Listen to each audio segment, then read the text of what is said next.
Hello friends. आप कैसे हो? हम उम्मीद करते हैं आप बहुत अच्छे होंगे। हम भी अच्छे हैं बहुत। तो अभी हम पुस्तक पढ़ते हैं मैं क्या हूँ, ये श्री राम शर्मा आचार्य जी द्वारा लिखित हैं।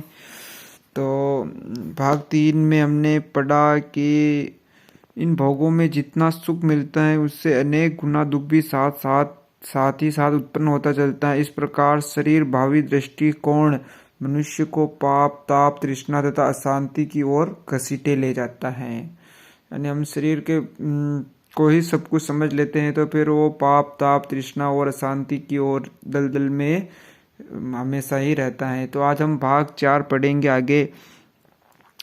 जीवन की वास्तविक सफलता और समृद्धि आत्म भाव में जागृत रहने में है।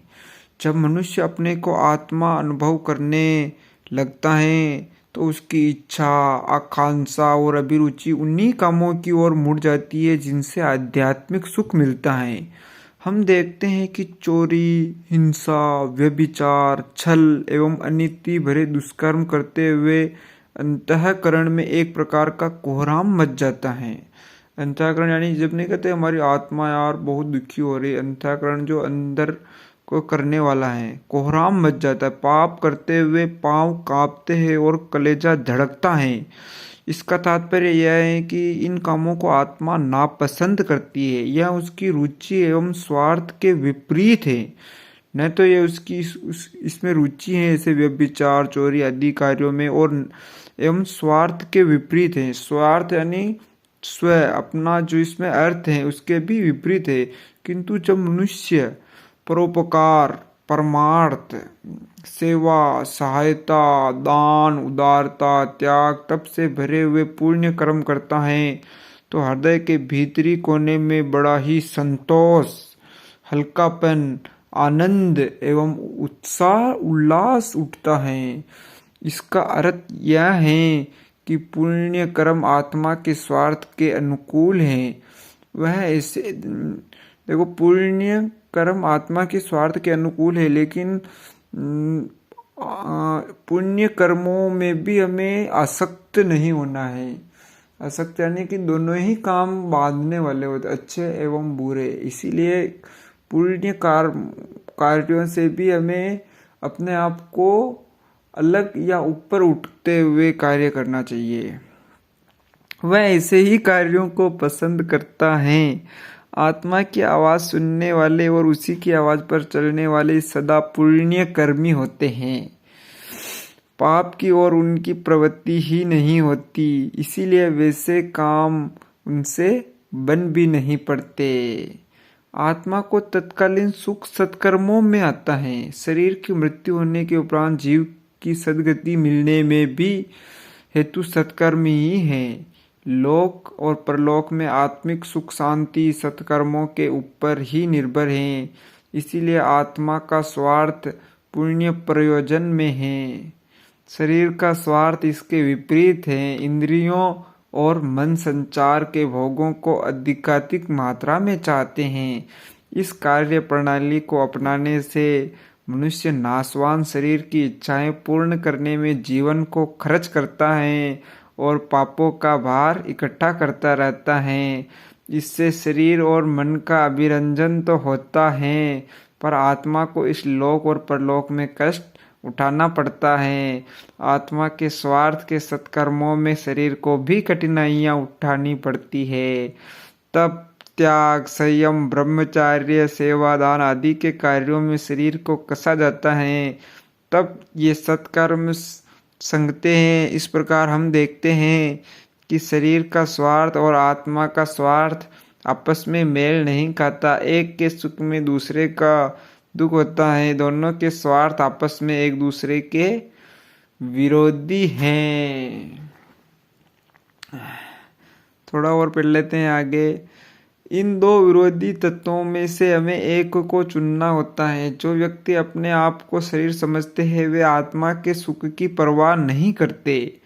देखो ये कितनी अच्छी बात, जो अधिकतर हम शरीर ही समझते हैं और आत्मा को कोई सुख की परवाह नहीं करते, और शरीर सुख के लिए भौतिक संपदाएं भोग सामग्रियां एकत्रित करने में ही सारा जीवन व्यतीत करते हैं।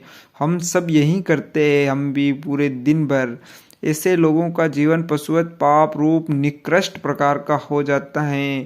धर्म, ईश्वर, सदाचार, परलोक, पुण्य, परमार्थ की चर्चा वे भले ही करे, पर यथार्थ में उनका पुण्य परलोक स्वार्थ साधन की ही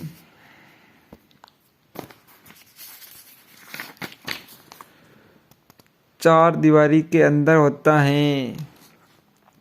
यश के लिए, अपने अहंकार को तृप्त करने के लिए, दूसरों पर अपना सिक्का जमाने के लिए वे धर्म का कभी कभी आश्रय ले लेते हैं।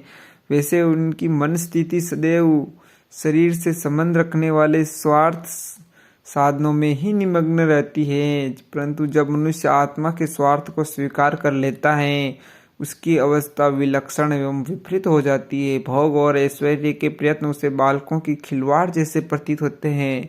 शरीर जो वास्तव में आत्मा का एक वस्त्र या औजार मात्र है, ये वस्त्र भी चोला, शरीर भी चोला, वास्तव में आत्मा का एक वस्त्र या औजार मात्र है, इतना महत्वपूर्ण उसे दृष्टिगोचर नहीं होता है कि उसी के ऐश आराम में जीवन जैसे बहुमूल्य तत्व को बर्बाद कर दिया जाए। आत्म भाव में जगा हुआ मनुष्य अपने आप को आत्मा मानता है और आत्म कल्याण के, आत्म सुख के कार्यों में ही अभिरुचि रखता तथा प्रयत्नशील रहता है। उसे धर्म संचय के कार्यों में अपने समय को एक एक घड़ी लगाने की लगन रहती है। इस प्रकार शरीर भावी व्यक्ति का जीवन पाप की ओर, पशुत्व की ओर चलता है और आत्मभावी व्यक्ति का जीवन प्रवाह पुण्य की ओर, देवत्व की ओर प्रवाहित होता है। यह सर्वविदित है कि इस लोक और परलोक में पाप का परिणाम दुखदायी और पुण्य का परिणाम सुखदायी होता है। अपने को आत्मा समझने वाली व्यक्ति सदा आनंदमयी स्थिति का रसास्वादन करते हैं। तो फ्रेंड्स, अभी हमने इतना बड़ा पैराग्राफ पढ़ा। कुल मिलाकर के हम इससे यही समझते हैं कि पाप कर्म जो चोरी, अत्याचार, ये हमें नहीं करना चाहिए और पुण्य सदाचार अपनाना चाहिए, यानी अच्छी वाणी बोलनी चाहिए और अच्छे कार्य करने चाहिए, माफ़ करना चाहिए किसी को। तो फ्रेंड्स, हम इसको एक लाइन में यही करें कि बुराई से दूर रहना है और अच्छाई की ओर अग्रसित रहना है। तो अभी के लिए इतना ही। अब हम भाग 5 कल पढ़ेंगे। तो वीडियो अच्छा लगे तो लाइक करें, नहीं लगे तो कोई बात नहीं। वीडियो देखा उसके लिए बहुत बहुत धन्यवाद। Thank you so much.